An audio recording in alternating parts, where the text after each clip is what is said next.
Magandang araw po sa aking mga minamahal na kababayan, Luzon, Visayas at Mindanao, sa aking mga kapatid na Muslim.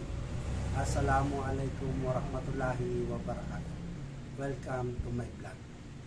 Narito na naman po tayong muli upang sumagot sa ating mga katanungan.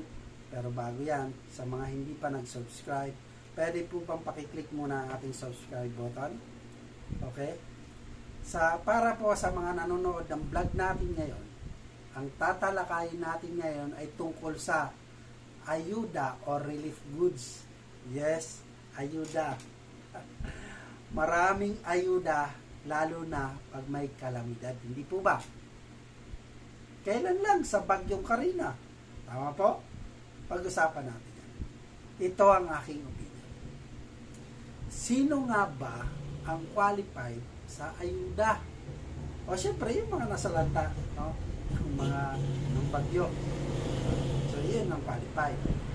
Ang problema, yung mga maling pagpili ng mga beneficiaries, yung mga mother leaders, no? Na 10 years na nakalipas, no? Yung pa rin yung nakasulat ng mga pangalan. Di po ba? Paano kung halimbawa may yaman na ngayon yun o nasa ibang bansa na lahat ng yun? Di ba? Dapat tinitingnan nila yan. Yung cost or worth ng packages, no? Ng package, no? Sino mga gumagawa niyan? So, dapat, after calamity, ipamigay na agad yan or ASAP, no? So, especially sa mga nagpapak dyan, no? Maglagay ka agad sa relief ng para sa mga infants. Katulad halimbawa ng gatas, ano? Diaper. Di po ba? O ngayon, sa mga nagpapatupad dito. Kasi minsan man lang yung mga kababayan, no? Minsan, yung nakasulat dyan, yung mga nakalista, no? Yung mga dinalagay dyan, yung mga 10 years ago na, yung mga nakalipas na yung pa rin, no? So, pagdating ng ayuda, may kalamidad, ay yung pa rin yung mabibigyan. Di po ba? So, dapat i-check na lahat natin yan. Ano? Saka alam niyo na yung kaugalian ng mga Pinoy. Kung sino yung nakaupo, sabi niya, kung sino yung malapit sa kaldero, yung kaagad ang magkakaroon. Di po ba? Dapat maging patas po sa lahat. Kasi, minsan, sa mga leader, prop leader dyan, no? Ibabagsak nga yung mga ayuda, yung maunang-una, yung mga kamag-anak, mga kakilala ka agad, yung agad yung ano, dapat pare-parehas tayo. So, dapat magkaroon kagad ng bagong lista. Hindi yung nakalipas na 10 taon. Kasi totoo yan, meron na rin yung mga mayaman na sila. Tapos yung mayaman naghirap. Di ba? So, sino naman yung, dapat meron kayong listahan ng bago, na para, o kaya, para ano, yung mga tao na nasasakupan nyo, yun ang dapat yung kagad, malista, no? Tapos ito pa, kapitan,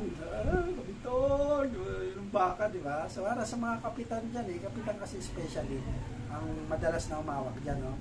Kapitan, no?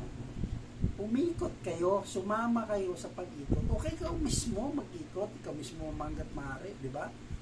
Kasi hindi yung pag nanalo ka na, hindi ka na makita rin. Pero nung election, makikipagpalitan ka pa ng mukha sa mga tao. Di ba? Dapat, ikaw chairman, di ba? Para makita mo talaga kung sino yung naghihirap talaga, mag-check ka na. Check mo, yung totoong mahirap. Di ba? Ikutin mo ang barangay mo. Hindi naman ganyan kalaki kaagad ang barangay pag sinanibaran. Posibleng na hindi nyo agad kilala at hindi nyo alam. Hindi nyo rin alam kung sino yung mga nanguupa, at sino may-ari doon sa nagpapaupa. Di ba?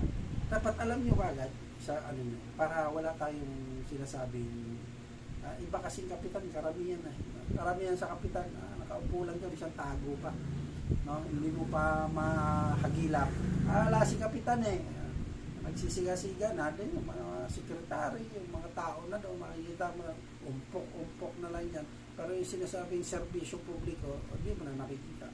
So, hindi naman natin, wala naman akong pinapatamahan, pero si kapitan dapat umiikot yan. Di ba kapitan? Di ba? Palagay nyo, diba? Pag may mga kalamidad lalo, ikot tayo. Diba? Para makita na hindi lamang sa oras ng eleksyon tayo umiikot. Di po ba? So, kasi nakikita lang natin yan na about dun sa mga ayuda. No? Ang mga nakakakuha, ay yung may kaya pa. Diba? Karamihan. Kasi sa mga kababayan natin yan, ano? Mag-comment po kayo kung yung mga nakakaranas dyan. Ito yung opinion lang naman. No? Para mapag-usapan na natin yan. So, para sa may mga katanungan dyan, no? Mag-comment lang po kayo. At siguradong sasagutin ko yan sa abot ng aking makakaya. So, hanggang dito na lamang po. Hanggang sa muli, Robert Caballero agad. Tandaan, pag may tanong, sagot agad. Marami po salamat. Ingat po lang yan.